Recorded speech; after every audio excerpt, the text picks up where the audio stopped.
Lea la Biblia en un año, 73 libros, día 136. Primera Samuel, capítulo 29 al capítulo 31. Salmo 135. San Lucas, capítulo 22, del versículo 39 al 71. Primera Samuel, capítulo 29. Los filisteos concentraron todas sus fuerzas en Afec. Los israelitas, por su parte, acampaban al lado de la fuente que está en la llanura de Jezreel. Los jefes de los filisteos desfilaban con sus compañías de 100 y de 1000. David y sus hombres iban a la retaguardia con Aquis. Los jefes de los filisteos preguntaron a Aquis: ¿quiénes son esos hebreos? Aquis les respondió: pero si es David, el servidor de Saúl, rey de Israel. Hace ya mucho tiempo, tal vez 2 años, que está conmigo y nunca he tenido que quejarme de él desde que se pasó a mi lado. Pero los jefes de los filisteos se enojaron con Aquis y le dijeron: despida a ese hombre y que vuelva al lugar de donde vino, que no venga con nosotros a la batalla, pues bien podría volverse en contra nuestra.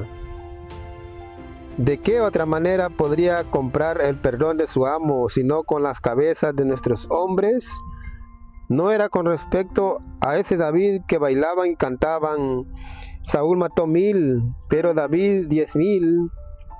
En vista de eso, Aquis llamó a David y le dijo: tan cierto como que Yahvé vive, que tú eres un hombre honrado.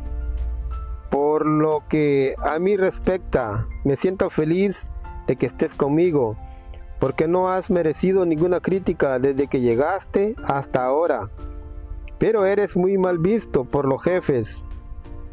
Regrésate pues, ándate en paz y no nos indispongamos con los jefes de los filisteos. David dijo a Aquis: ¿qué he hecho? ¿Qué tienes que criticarle a tu servidor desde que llegué hasta ahora, para que no me permitas que combata a los enemigos del rey, mi señor? Aquis respondió a David: lo sé, tú nos das tanta seguridad como un ángel de Dios, pero los jefes de los filisteos han decidido que tú no entres al combate con nosotros. Levántate pues muy temprano, tú y los que vinieron contigo, y regresen al lugar que les asigné. No lo tomes a mal, pues sabes que te estimo.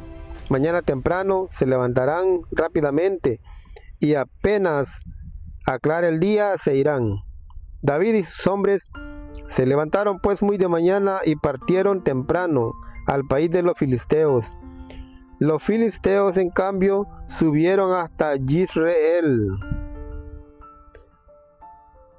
David llegó a Ziklag con sus hombres 2 días después. Ahora bien, los amalecitas habían hecho una incursión por el Negev hasta Ziklag. Se habían apoderado del pueblo y lo habían incendiado.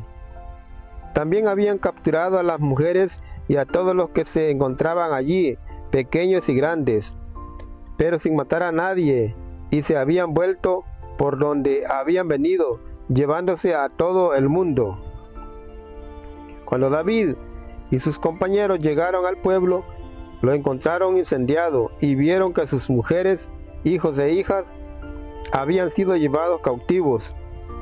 David y el pueblo que lo acompañaba se pusieron a gritar y a llorar hasta que quedaron sin aliento para llorar.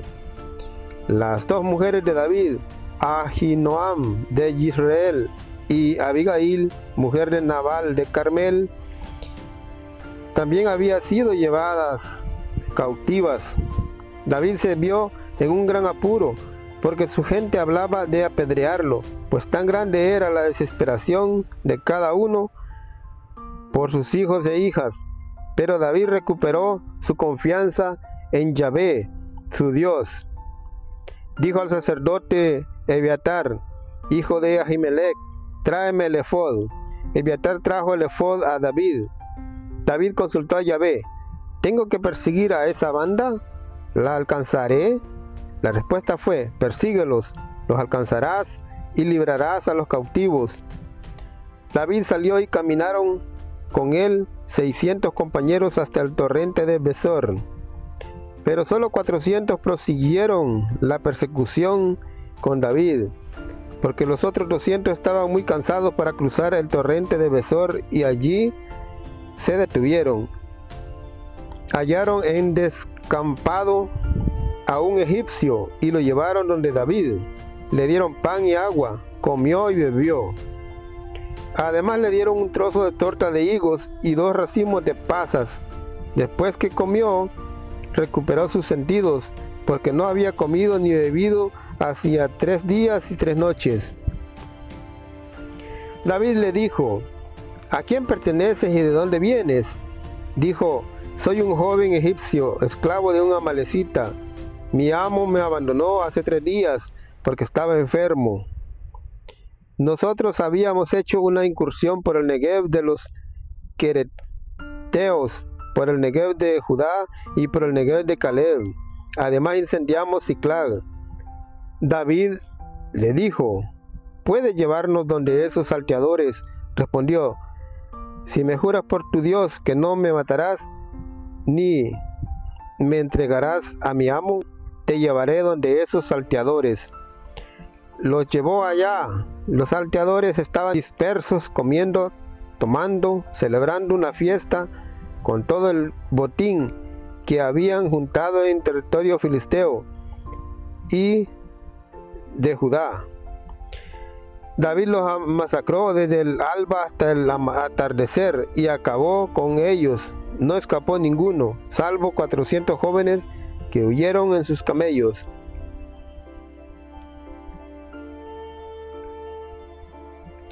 David recuperó todo lo que le habían quitado los amalecitas y recuperó también a sus 2 mujeres. No quedó nadie de los amalecitas, ni chico, ni grande, ni joven, ni muchacha. Tampoco les quedó algo de todo el botín que habían juntado. David se lo llevó todo. David tomó el ganado menor y mayor y su gente lo arriaba delante de él, diciendo: este es el botín de David. Cuando David llegó cerca de los 200 hombres que se habían detenido, demasiado cansados, ante el torrente de Besor, estos salieron al encuentro de David y de la tropa que la acompañaba. David se dirigió donde ellos y los saludó, pero los más malos y mañosos de sus acompañantes tomaron la palabra, ya que esos hombres no vinieron con nosotros. No les daremos ninguna cosa del botín que hemos ganado, solo les devolveremos a sus mujeres e hijos y dejaremos que se vayan. Pero David les dijo: no, hermanos, no hagan tal cosa después de lo que Yahvé ha hecho por nosotros. Vean cómo nos protegió entregando en nuestras manos a esa banda de salteadores que habían venido a atacarnos. ¿Quién podría estar de acuerdo con ustedes? El combatiente y el que custodia el equipaje tendrán partes iguales. Desde ese día, esta ha sido la regla y ha pasado a ser una costumbre en Israel. Cuando regresó a Ziklag, David envió una parte del botín a los ancianos de Judá, diciéndoles: ahí tienen un regalo del botín que arrebatamos a los enemigos de Yahvé. Lo envió a Betul, a Ramá del Negev, a Yatir, a Aroer, a Sifmot, a Estemoa, a Carmel, a las ciudades de Yerahmeel, a las ciudades de los Kenitas, a Jorma, a Bor Asam, a Eter, a Hebrón y a todos los lugares que había frecuentado David con sus compañeros. Cada uno recibió su parte. Los filisteos atacaron a Israel y los hombres de Israel salieron huyendo ante los filisteos. Fueron muchos los que cayeron heridos de muerte en los cerros de Gelboé. Los filisteos se ensañaron con Saúl y sus hijos y mataron a Jonatán, Abinadab y Malquisúa, los 3 hijos de Saúl. Luego dirigieron el ataque contra Saúl. Los arqueros lo descubrieron y lo hirieron muy gravemente. Entonces Saúl dijo a su escudero: toma tu espada y mátame, no sea que vengan esos incircuncisos a matarme y ultrajarme. Su escudero no quería hacerlo, porque tenía miedo. Entonces Saúl tomó su espada y se dejó caer sobre ella. Al ver que Saúl estaba muerto, el escudero se dejó caer también sobre su espada y murió con él. Así fue como el mismo día murieron Saúl y sus 3 hijos, su escudero y todos sus hombres. Cuando se supo que los israelitas habían huido y que Saúl y sus hijos habían muerto, los israelitas que estaban al otro lado de la llanura y los que estaban a este lado del Jordán abandonaron sus ciudades y huyeron. Llegaron allí los filisteos y se instalaron en su lugar. Al día siguiente los filisteos fueron a despojar a los muertos. Hallaron muertos a Saúl y a sus 3 hijos en los cerros de Gelboé. Le cortaron la cabeza y le quitaron sus armas, y después mandaron que se publicara la noticia en todo el país de los filisteos, en los templos de sus ídolos y entre el pueblo. Depositaron las armas de Saúl en el templo de Astarte y colgaron su cadáver de las murallas de Bet-Seán. Cuando los habitantes de Yabes de Galaad supieron lo que los filisteos habían hecho con Saúl, los más valientes de entre ellos salieron y caminaron toda la noche. Retiraron de las murallas de Bet-Seán los cuerpos de Saúl y de sus hijos. Regresaron a Yabes y los quemaron. Tomaron sus huesos y los enterraron debajo del tamarindo de Yabes, y después ayunaron 7 días. Salmo 135. Aleluya. Alaben el nombre del Señor, alaben los servidores del Señor, que sirven en la casa del Señor, en los atrios de la casa de nuestro Dios. Alaben al Señor porque Él es bueno, cántenle a su nombre porque es delicioso. Porque el Señor se escogió a Jacob, a Israel, para que fuera su propiedad. Yo sé que el Señor es grande, que nuestro Señor supera a todos los dioses. Todo lo que quiere lo hace el Señor, en los cielos y en la tierra, en los océanos y en todos los mares. Del confín de la tierra hace subir las nubes, produce con relámpagos la lluvia, saca de sus depósitos el viento. Hirió a los primogénitos de Egipto, a los hombres igual que a los ganados. Envió señales y prodigios en medio de ti, Egipto, en contra del faraón y de todos sus siervos. A numerosas naciones les pegó y dio muerte a reyes poderosos. A Sihón, rey de los amorreos, a Og, rey de Basán, y a todos los reyes de Canaán. Y su tierra la entregó en herencia a su pueblo de Israel. Señor, tu nombre dura para siempre, y tu recuerdo por generaciones. Pues el Señor hará justicia a su pueblo, y se apiadará de sus servidores. De oro y plata son los ídolos de las naciones, obra de las manos de los hombres. Tienen boca y no hablan, ojos pero no ven, tienen orejas pero no oyen, ni siquiera un suspiro hay en su boca. Que sean como ellos sus autores y todos los que en ellos se confían. Casa de Israel, bendigan al Señor. Casa de Aarón, bendigan al Señor. Casa de Leví, bendigan al Señor. Los que temen al Señor, que lo bendigan.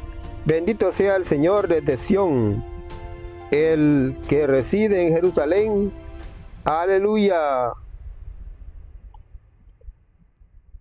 San Lucas capítulo 22, versículo 39 al 71. Después Jesús salió y se fue, como era su costumbre, al monte de los olivos. Lo siguieron también sus discípulos.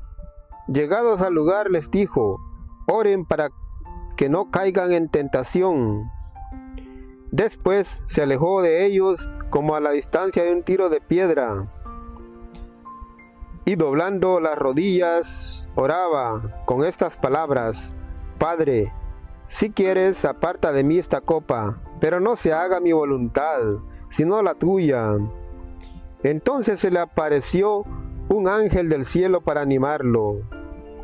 Entró en agonía y oraba con mayor insistencia. Su sudor se convirtió en gotas de sangre que caían hasta el suelo. Después de orar, se levantó y fue hacia donde estaban los discípulos, pero los halló dormidos, abatidos por la tristeza. Les dijo: ¿ustedes duermen? Levántense y oren, para que no caigan en tentación. Todavía estaba hablando cuando llegó un grupo encabezado por Judas, uno de los 12, como se acercara a Jesús para darle un beso. Jesús le dijo: Judas, ¿con un beso traicionas al Hijo del Hombre? Los que estaban con Jesús vieron lo que iba a pasar y le preguntaron: Maestro, ¿sacamos la espada?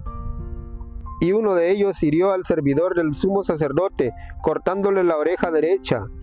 Pero Jesús le dijo: basta ya, y tocando la oreja del hombre lo sanó. Jesús se dirigió después a los que habían venido a prenderlo, a los jefes de los sacerdotes y de la policía del templo, y los ancianos de los judíos, y les dijo: tal vez buscan a un ladrón, y por eso han venido a detenerme con espadas y palos. ¿Por qué no me detuvieron cuando día tras día estaba entre ustedes en el templo? Pero ahora reinan las tinieblas y es la hora de ustedes. Entonces lo apresaron y lo llevaron a casa del sumo sacerdote, donde entraron. Pedro los seguía a distancia. Prendieron un fuego en medio del patio y luego se sentaron alrededor. Pedro también se acercó y se sentó entre ellos. Al verlo sentado a la lumbre, una muchachita de la casa, después de mirarlo, dijo: ¿este? También estaba con él, pero él lo negó diciendo: mujer, yo no lo conozco. Momentos después, otro exclamó al verlo: tú también eres uno de ellos. Pero Pedro respondió: no, hombre, no lo soy. Como una hora más tarde, otro afirmaba: seguramente este estaba con él, pues además es Galileo. De nuevo Pedro lo negó, diciendo: amigo, no sé de qué hablas. Todavía estaba hablando cuando un gallo cantó.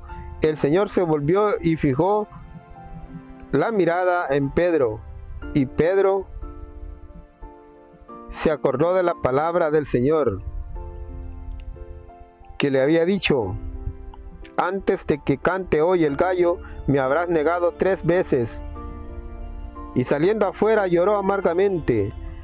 Los hombres que custodiaban a Jesús empezaron a burlarse de él y a darle golpes. Le cubrieron la cara y después le preguntaban: adivina quién te pegó. Y proferían toda clase de insultos contra él. Cuando amaneció, se reunieron los jefes de los judíos, los jefes de los sacerdotes y los maestros de la ley, y mandaron traer a Jesús ante su consejo. Le interrogaron: ¿eres tú el Cristo? Respóndenos. Jesús respondió: si se lo digo, ustedes no me creerán. Si les hago alguna pregunta, ustedes no me contestarán. Desde ahora, sin embargo, el Hijo del Hombre estará sentado a la derecha del Dios poderoso. Todos dijeron: ¿entonces tú eres el Hijo de Dios? Jesús contestó: dicen bien, yo lo soy. Ellos dijeron: ¿para qué buscar otro testimonio? Nosotros mismos lo hemos oído de su boca.